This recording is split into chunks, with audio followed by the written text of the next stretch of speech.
During the taping of the Jack Parr program earlier this evening, Jack Parr walked off the show in protest against the deletion of one of his stories from last night's show.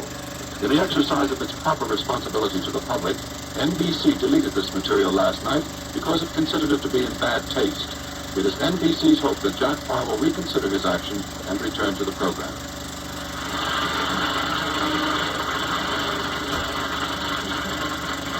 Thank you very much. Good evening.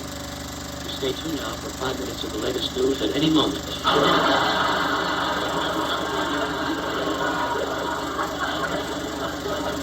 NBC brings you another program with Uncle Jack and some bedtime stories. I'll read this to you.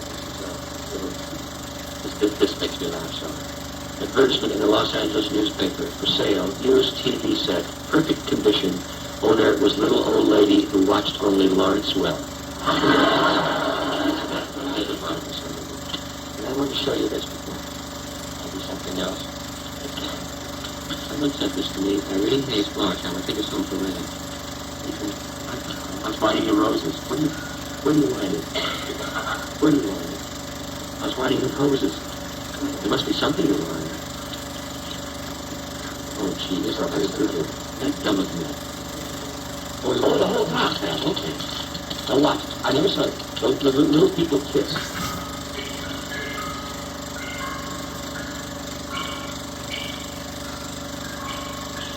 Come on.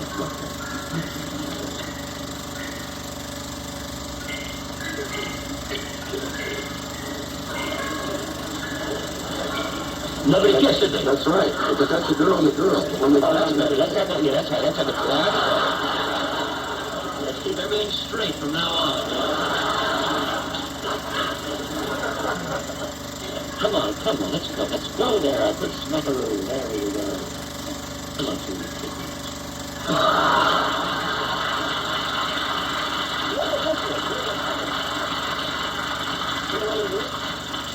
I got little magnets in the mouth, huh? Yeah, but the magnet, the polarity of the magnet is such that when a boy meets a boy or a girl meets a girl, the poles are similar, which repel instead of attract. And the opposites are changed to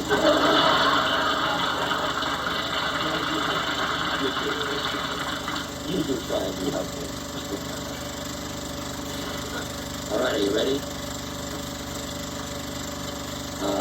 Last night on this program, if you would read some of the newspapers, you'd think that I had committed a terrible obscenity. Last night I told a little story that I thought was about as funny as anything I had ever been given. It was a story. I'm not going to go into it because they'll cut me off again. But it is not at all, in any sense of the word, an obscene story. True, the story perhaps should not be told like at 8 o'clock on Sunday night. But at this hour, it certainly could be told. It was very adult and very funny. 300 people in this audience laughed like they haven't laughed perhaps in some time. Of course, that's no excuse, is it? But then I said, was it all right? Was anyone offended? There wasn't one voice, and frequently there are voices that are surprised.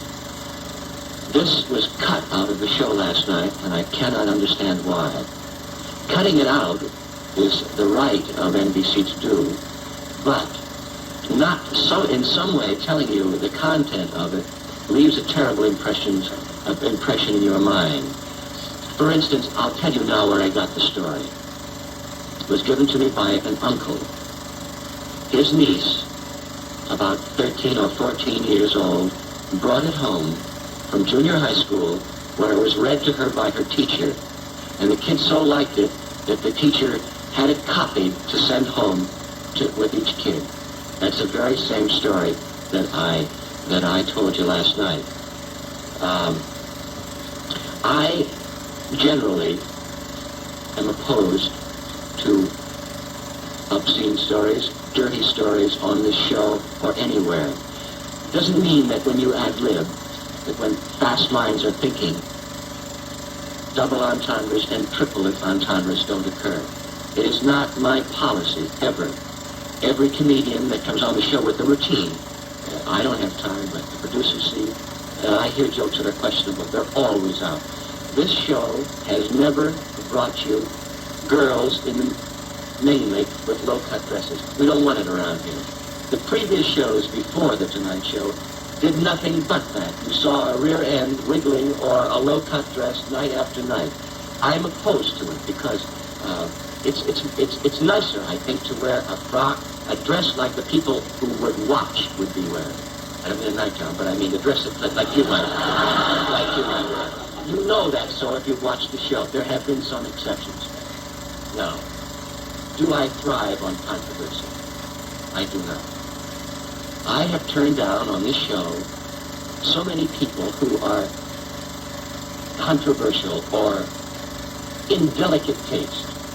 I could get a bigger rating than we have now if I wanted to go in for that. I don't want to. You can't have it two ways. You can't sell products. You can't have people like you and at the same time use them and bring on people with delicate problems like, may I tell you, Christine Jorgensen has tried to get on the show. No. Other people with other problems, why mention them? Their problems are enough. I don't want that kind of thing on the show. I want fun, some information, and that's about all I have to say about that at the moment. Now, NBC is a little confused as to which clown cut that out of the show last night. They're not quite sure who did it. Those who saw it today, some people said they were quite surprised, and the whole thing has gotten out of hand. But the damage has been done, not only to their property, this show, The Tonight Show, which they own, I do not, but to me personally. And so my solution, I've been up for about 30 hours without an ounce of sleep. That's not your problem. But I have been. And, wait. What was I talking about? Help me, just tell me what I said that NBC was... Oh, yeah. So I went to them. I'm loaded with ammunition, but, you know, I don't get it out of me. So I went to them, and I said, well, you know, the least you could do, maybe ask, get permission, or give me a no. Could I show that tape again? Let me show that one hump that's caused all this comment in the press, because there's so many guys, in a way, you know, out to zing me, that this is the way to stop it. Show what we did. And they thought about it and said, pass it off with a joke. Lightly. Well, I cannot pass it off with a joke and will not. I have been wrestling with my conscience all day. I have been attacked and will be attacked time. It's going to go on forever now. You might as well know it, by the Hearst people, the Hearst press. And it couldn't happen to a nicer guy. Because it starts in the television columns and then it spreads to the Dorothy Kilgallen column. And I finally on the editorial page, you know, what's left for me? You know, Westbrook Pegler of the comics, you know, I don't know where to go from there. And so this is how it's going to be. I am opposed to purposely plotted, risque material. I am more vehemently opposed to yellow journalism. Now, when you take a moral stand in your television column or on your front page, and your editorial page, and speak how moral you are and how religious your paper is, why then in heaven's name do you have your front page full of the Finch murder trial with red headlines this big, banners on all the trucks where all the kids can see it, and in these articles going into the most, I think, obscene and personal matters that just don't belong on the front page of a reputable newspaper. I have talked about that kind of thing, and when I talked about it, I knew full well what my future was going to be. That's the way it has to be with me. Now, I've made a decision about what I'm going to do.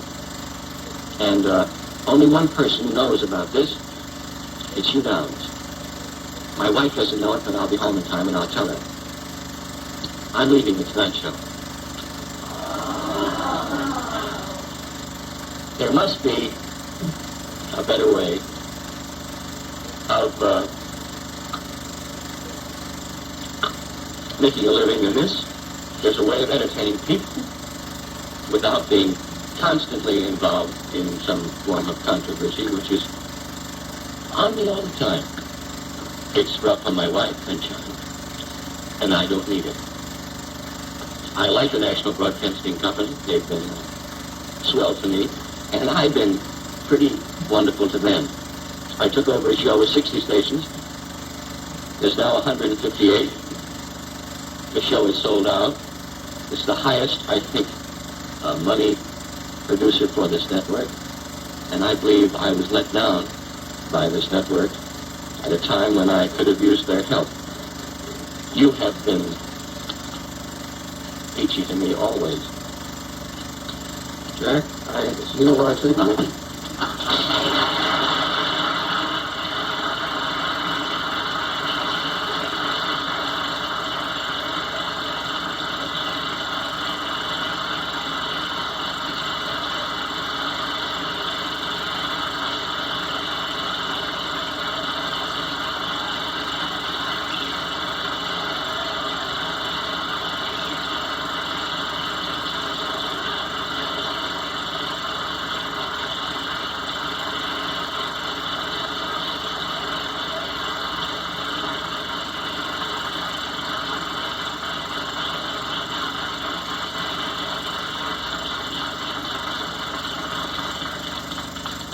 Something here. I told Jack, when he first mentioned to me what he intended to do, that I wished he wouldn't do it, that he frequently does things he regrets. This might be one of them. It's my hope that this isn't final. One thing we can say about Jack, he does things hastily at times that he does not hold on to. Grudges that might seem like permanent lifetime things and that are with many people have proved not to be with Jack. That was the case with Dodie Goodman. Much publicized quarrels which may have been blown out of proportion, as in the case of Jack Douglas, who is still a very good friend of Jack's. He meant what he said about NBC and his friendliness with it and his respect for it. I like to think that that respect might still be there and might still be mutual, that this is a surface thing. I do want to say that I don't think that this is, I know that this is not any planned thing on his part. God knows I'd like to be any place but here right now. It was not, he did not do this for effect. I like to think that it is not final, and he'll be back. He did not plan this with an eye to having you applaud so that he would be brought back. That is not in his mind. I hope it can be put in his mind to come back to this show because he built it. The things that have been good about it, as well as the things that have been criticized, and much of it unjustly, I have had to say, have had to agree with him about things that have come up in the press and his right to defend principles that he believes against certain press treatment. I have urged and hoped that he would not allow retaliation to enter into it because he does tend to feel that he is personally attacked in areas where it is only a principle that's being attacked. And he has a right to fight for a principle. He actually has the right to fight for himself, too. I had a long talk with him before. I was unable to dissuade him from doing this. And now I'm alone. Is he gone? There are guests on the show. Jack was thoughtful enough to ask me. Shelley Berman is with us tonight. And it's a show business tradition. It must go on. Somebody once said why, but I think we know the answer. It should. Shelley Berman is here, and Jack said to me that the worst thing he felt about it was that Shelley Berman has a presentation that Jack had wanted to make to him in connection with the fantastic sales of Shelley's last record. And so he gave me the information on it, and at that time I still thought he might not go through with it. But we're going to introduce our guests. We're going to have, I guess, our customary component of commercials. It'll be a little unusual because I won't be back there with the products, perhaps.